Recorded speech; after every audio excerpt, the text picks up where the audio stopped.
अस्सलाम वालेकुम स्टूडेंट्स आज हमारा इंट्रोडक्शन टू कंप्यूटिंग का लेक्चर 5 है। पेज नंबर 222 से लेके 228 तक आपका जो बुक मैंने आज आपके साथ शेयर की है वहाँ से ये लेक्चर बनाया गया है। ठीक है, तो आपकी कोर्स आउटलाइन के मुताबिक कोर्स आउटलाइन को फॉलो करते हुए जो जो इंस्ट्रक्शंस वहाँ पे गिवन है, कौन कौन से प्रोसेसेस पढ़ाने हैं, कौन कौन सा कोर्स का कंटेंट पढ़ाना है, मैं डायरेक्ट उसी को फॉलो कर रहा हूँ। जिसमें सबसे पहले नंबर सिस्टम्स था, मैंने आपको वो करवाया। उसके बाद बाइनरी वैल्यूज़ थी, वो करवाया। उसके बाद बूलियन लॉजिक्स एंड गेट्स से एक लेक्चर मैंने बूलियन लॉजिक पे दिया, एक लेक्चर मैंने गेट्स पे दिया। नेक्स्ट टॉपिक आपका बनता था बेसिक मशीन या बेसिक कंप्यूटर ऑर्गेनाइजेशन, कि जब एक मशीन बनती है कंप्यूटर ऑर्गेनाइजेशन मुकम्मल, उसमें कौन कौन से कंपोनेंट्स यूज़ होते हैं, उनकी बेस। नॉर्मली आपने वो सब कंपोनेंट्स में भी पिछले सर ने आपको पढ़ाए भी हों, गारंटेडली पढ़ाए होंगे, बहुत अच्छे पढ़ाए होंगे। लेकिन मैंने चूँकि आपसे आज पूछा था कि एक आर्किटेक्चर यूज़ होता है वॉन न्यूमैन आर्किटेक्चर, क्या आपने पढ़ा है? तो आप लोगों ने बताया था कि नहीं, ये आप लोगों ने नहीं पढ़ा हुआ। तो चूँकि ये हिस्सा है बेसिक मशीन ऑर्गेनाइजेशन का, इस वजह से वॉन न्यूमैन आर्किटेक्चर की वजह से मुझे ये बेसिक मशीन ऑर्गेनाइजेशन दोबारा से पढ़ाने की ज़रूरत है, जिसमें वॉन न्यूमैन आर्किटेक्चर आता है। ठीक है, बहुत बेस से चल रहा हूँ मैं, बहुत स्लो चल रहा हूँ कोर्स को लेके, लेकिन आहिस्ता आहिस्ता आहिस्ता आहिस्ता 1-2-4 लेक्चर और गुजरेंगे, फिर मैं स्पीड अप हो जाऊँगा। क्यों? अभी बेस सीख रहे हैं आप, अभी आप नई टर्मिनोलॉजी सीख रहे हैं। जिस तरह से बूलियन लॉजिक में भी आपको पहले ना पता हो, उम्मीद है कि आपको अब पता होगी। जिस तरह मैंने आपको एक शॉर्ट सी असाइनमेंट दी थी, बेसिक से मुझे क्वेश्चन करके दिखाएं, वो जब बाइनरी से डेसिमल कन्वर्जन, और काफ़ी सारे बच्चों ने मुझे दिखाए, तो वो एक बड़ी अच्छी बात है कि आप लोगों ने परफॉर्म किए। इसी तरह कुछ एग्जांपल्स आपसे मैं करवाता रहूँगा, लेकिन अभी थोड़ा सा कहते हैं ना, कोर्स को पटरी पे चढ़ाया जाता है, तो इसलिए कम कम पढ़ाया जा रहा है कि कोर्स को आप पटरी पे मैं चढ़ा दूं। एक दफ़ा पटरी पे चढ़ गए, फिर मैं थोड़ा स्पीड अप भी हो जाऊंगा, कोई इशू नहीं है। ठीक है, तो ये वो बेसिक चीज़ें हैं। कुछ स्टूडेंट्स को ये बेसिक चीज़ें मुझसे भी बेहतर आती होंगी, बहुत बेहतर आती होंगी, लेकिन चूंकि ये कोर्स का हिस्सा है basic machine organisation von Neumann architecture, तो चाहे आपने पहले पढ़ा हुआ या नहीं पढ़ा हुआ, ये दोबारा से पढ़ना बहुत ज़रूरी है। ठीक है, तो इसमें ज़्यादातर थ्योरी भी है। बुक का पेज नंबर मैंने मेंशन कर दिया है 222 से 228 तक। चूँकि यहाँ पे जो मैं पढ़ाऊँगा वो एक बेस होगी, उसको और बेहतर करने के लिए बुक के इन पेजेस को आपने लाजमी पढ़ना है, जो मर्ज़ी हो जाए लाजमी पढ़ना है। ठीक है, फिर आपके मुकम्मल कॉन्सेप्ट्स क्लियर होंगे। मैं हर वक्त अवेलेबल हूँ, 24 आवर्स अवेलेबल हूँ, आप किसी भी वक्त कोई क्वेश्चन कर सकते हैं, कोई इशू नहीं है उसमें। ठीक है, तो बेसिक मशीन ऑर्गेनाइजेशन होती क्या है, इसको समझने की पहले कोशिश करते हैं। कहता है the branch of computer science, ये कंप्यूटर साइंस की ब्रांच है दैट स्टडीज़ कंप्यूटर्स, जो कंप्यूटर्स की स्टडी करती है in terms of their functional units, उसके फंक्शनल यूनिट्स के मुताबिक, called computer organisation.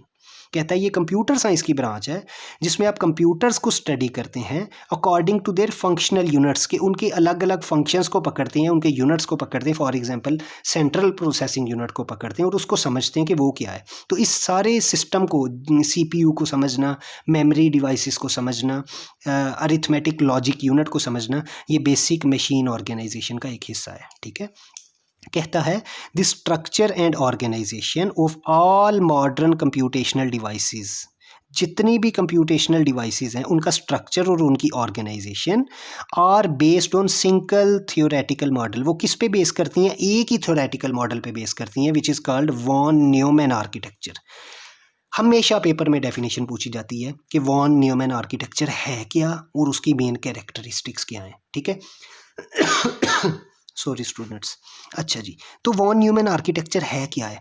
Von Neumann architecture है the structure and organisation of all modern computational devices, कि जितनी भी मॉडर्न कंप्यूटेशनल डिवाइसेस हैं इंक्लूडिंग कंप्यूटर्स, उनका स्ट्रक्चर और उनका ऑर्गेनाइजेशन को समझने के लिए वो किस चीज़ पर बेस करती हैं? वो एक थ्योरेटिकल मॉडल पे बेस करती हैं। किस पे बेस करती हैं? थ्योरेटिकल मॉडल पे। उस थ्योरेटिकल मॉडल का नाम है वॉन न्यूमैन आर्किटेक्चर। ये मशीन ऑर्गेनाइजेशन का ही एक हिस्सा है। अब बात करते हैं वॉन न्यूमैन आर्किटेक्चर, ये बहुत इंपॉर्टेंट टॉपिक है। ठीक है, कंप्यूटर की बेस यहाँ से सीखी जाती है, क्योंकि आर्किटेक्चर का नाम है वॉन न्यूमैन आर्किटेक्चर। इसने कंप्यूटर की बेस सिखाई थी, इसने वो मॉडल दिया था कंप्यूटर को जिसने पूरी दुनिया की कंप्यूटेशनल टेक्नोलॉजीज़ को चेंज करके रख दिया। ठीक है, तो बात करते हैं von Neumann architecture. It is based on major 3 characteristics, 3 अहम कैरेक्टरिस्टिक्स हैं। ये भी शॉर्ट क्वेश्चन आता है, तो शॉर्ट क्वेश्चन में इसी तरह के क्वेश्चन पूछे जाते हैं या MCQs में पूछे जाते हैं कि थ्योरेटिकल थ्योरेटिकल मॉडल कि कौन सा था, तो 4 ऑप्शंस दी हो सकती हैं, वॉन न्यूमैन था या कोई मशीन ऑर्गेनाइजेशन या कोई और इस तरह का नाम होगा, तो 4 ही आपने टिक करना है, वॉन न्यूमैन आर्किटेक्चर। यही है जो मेन थ्योरेटिकल मॉडल है जिसकी बेस पे जितनी कम्युनिकेटिंग टेक्नोलॉजीज़ हैं वो सारी इसी पे बेस करती हैं, ठीक है। तो it is based on 3 characteristic, इसकी मेजर 3 कैरेक्टरिस्टिक। ये भी अब शॉर्ट क्वेश्चन बनता है कि वॉन न्यूमैन की 3 मेजर कैरेक्टरिस्टिक्स बताएं। Number 1, 4 major subsystems. एक एक को हमने तसल्ली से पढ़ना है, तसल्ली से, कि मेजर सबसिस्टम्स कौन कौन से हैं, ठीक है। तो इसमें 4 मेजर सबसिस्टम्स हैं, कौन से हैं वो अगले पेज पे मैं बताऊंगा। ये पहली कैरेक्टरिस्टिक क्या है कि 4 मेजर सब सिस्टम्स हैं। Number 2, storage devices, stored program concept. Von Neumann ने जो है वो प्रोग्राम का कॉन्सेप्ट दिया था कि उसको किस तरह से स्टोर किया जाता है, किसी प्रोग्राम को या किसी कॉन्सेप्ट को किस तरह, किसी भी चीज़ को किस तरह से स्टोर किया जाता है, ये दूसरी कैरेक्टरिस्टिक है। तीसरी, सीक्वेंशियल एग्जीक्यूशन ऑफ इंस्ट्रक्शंस। कोई भी कंप्यूटर में इंस्ट्रक्शन होती है ना, वो किसी एक सीक्वेंस से चलती है। फॉर एग्जांपल आपने कोई डेटा फ्लोट करना है, कोई इनपुट डिवाइस पे आपने कोई आपने इनपुट डिवाइस यूज़ की है, कोई लाइक माउस है, तो आप वहाँ से एक बैठे एक इंस्ट्रक्शन दे रहे होते हैं, किसी चीज़ पे क्लिक करते हैं, तो जब आप क्लिक करते हैं तो कोई विंडो ओपन होती है, तो उसकी बैक पे 0 या 1 की फॉर्मेट में जो एग्जीक्यूशन इंफॉर्मेशन इंस्ट्रक्शन जो फॉलो की जाती है वो किसी एक सीक्वेंस में की जाती है। तो जो जितने भी सीक्वेंशियल एग्जीक्यूशंस हैं वो इसमें डील होते हैं, ठीक है। तो पढ़ेंगे हम एक एक को तसल्ली से पढ़ेंगे कि वो एग्जीक्यूशन किस तरह से करती है इंस्ट्रक्शन। आपने कंप्यूटर को एक इनपुट दी है कि माई कंप्यूटर ओपन हो जाए, तो उसकी बैक पे जो इंस्ट्रक्शन किस तरह से वो सीक्वेंस के मुताबिक चल रही है, तो उसमें सारी सीक्वेंशियल एग्जीक्यूशन वहाँ पे आ जाती है। तो ये 3 मेजर कैरेक्टरिस्टिक्स हैं, 4 मेजर सबसिस्टम्स हैं, स्टोर्ड प्रोग्राम कॉन्सेप्ट है, सीक्वेंशियल एग्जीक्यूशन ऑफ इंस्ट्रक्शंस है। ये तीनों वॉन न्यूमैन आर्किटेक्चर के मेन कैरेक्टरिस्टिक्स हैं। इन तीनों को तसल्ली से पढ़ेंगे। एक को आज हम शुरू करेंगे लेकिन ख़त्म नहीं कर पाएंगे, इस पर एक आधा लेक्चर और भी लग सकता है, ठीक है बेसिक है, कुछ स्टूडेंट्स को पहले से पता होंगी, लेकिन जिनको नहीं पता उनके लिए बहुत ज़रूरी है। और इनमें से पेपर में क्वेश्चंस आते हैं और उनको अगर सॉल्व करना है शॉर्ट क्वेश्चंस को या MCQs को, तो सिर्फ मेरा यहाँ पे पढ़ाना काफ़ी नहीं होगा।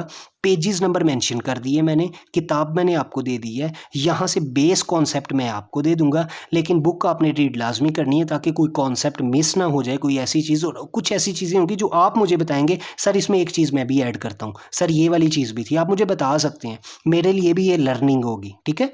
तो 4 मेजर सबसिस्टम्स में सबसे पहला सबसिस्टम कौन सा है? ये 4 मेजर सबसिस्टम है। तो हमने पहली कैरेक्टरिस्टिक्स को पकड़ लिया, उसी को सबसे पहले डिस्कस करेंगे, उसमें कौन कौन सी चीज़ें, उसमें क्या क्या होता है, ठीक है। अब 4 सबसिस्टम में सबसे पहले आ जाती मेमोरी, नंबर 2 आ जाता है इनपुट आउटपुट डिवाइसेस, नंबर 3 आ जाती अरिथमेटिक लॉजिक यूनिट ALU, और नंबर 4 आ जाता है कंट्रोल यूनिट। अच्छा जी, एक एक को तसल्ली से हम ऐसा ऐसा सीखेंगे, कुछ आज सीखेंगे, कुछ नेक्स्ट लेक्चर में सीखेंगे। तो ये चारों सब सिस्टम को अगर मैं एक ब्लॉक में बंद कर दूं, एक टोटल ब्लॉक में बंद कर दूं, तो ये मैंने इसका एक टोटल ब्लॉक बना दिया है, एक टोटल ब्लॉक। ये चारों सब सिस्टम इस एक ब्लॉक में आ जाते हैं।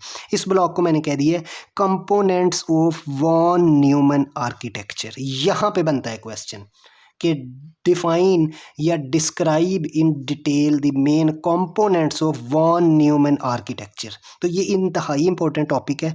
इंट्रोडक्शन टू कंप्यूटिंग या कंप्यूटर आर्किटेक्चर या मशीन ऑर्गेनाइजेशन को पढ़ने के लिए सहारा हमेशा वॉन न्यूमैन आर्किटेक्चर का लिया जाता है, ठीक है। तो उसके जो 4 कैरेक्टरिस्टिक हैं, उसमें पहला कैरेक्टरिस्टिक था मेजर सबसिस्टम, जिसमें आगे से मेजर सबसिस्टम पहला था, जिसमें आगे 4 चीज़ें हैं, memory, input output devices. Obviously memory कौन सी हो सकती है? रैम हो सकती है, रोम हो सकती है, जिसमें बेसिक डिफरेंस हम नेक्स्ट लेक्चर में कवर करेंगे।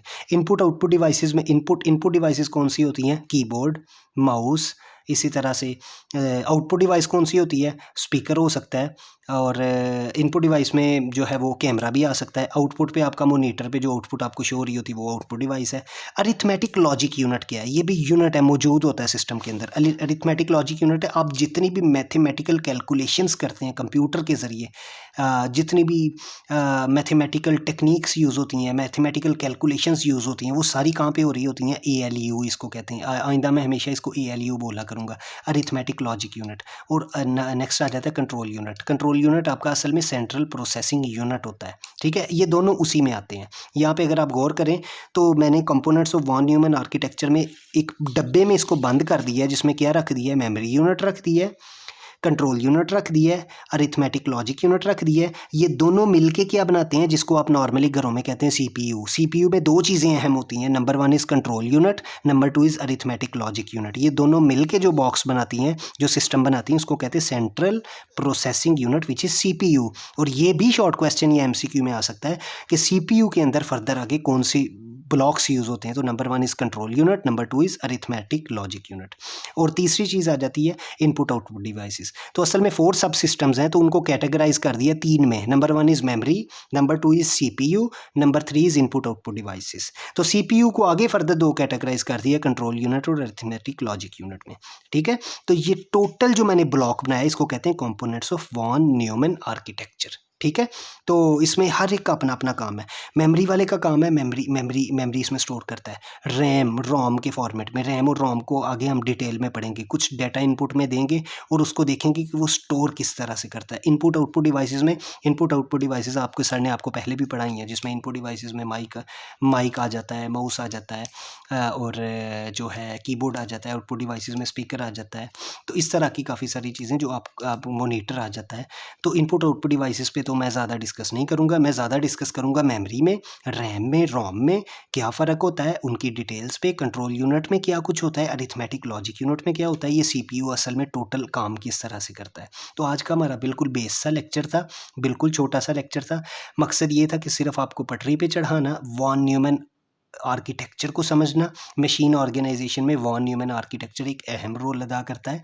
ये होता क्या है, इसके कैरेक्टरिस्टिक्स क्या हैं, इसके सब सिस्टम कौन कौन से हैं, वो सारे ये शॉर्ट क्वेश्चन या एमसीक्यूज पूछे जा सकते हैं। एक दफ़ा दोबारा कहूँगा, जो पेजेस मैंने मेंशन किए हैं, आप सबसे रिक्वेस्ट है, किताब आपके पास है, ईमेल मैंने आपको कर दी थी, उसमें एक लिंक है, वो लिंक पे आप ओपन करेंगे, किताब डाउनलोड हो जाएगी, ईजीली डाउनलोड हो जाएगी। जिसकी नहीं होगी फिर भी वो मुझे बताएगा, मैं उसको अलग से भेज दूंगा किताब में मैंने पेपर में सफ़े नंबर मेंशन किए हैं, किताब में से वो सफ़े खोल के लाजमी पढ़ने हैं। ठीक है, मे बी नेक्स्ट टाइम कोई क्लास हमारी जूम पे या मीट पे भी हो, मे बी होगी, तो मैं एक दिन पहले आपको बताऊंगा। उसमें मैं आपसे क्वेश्चनिंग भी कर सकता हूँ, आया कि आपने मेमोरी को पढ़ा, कंट्रोल यूनिट को पढ़ा, ALU को पढ़ा, समझाऊंगा तो मैं ज़रूर, लेकिन मैं ये ज़रूर पूछूंगा कि लास्ट लेक्चर में हमने क्या पढ़ा।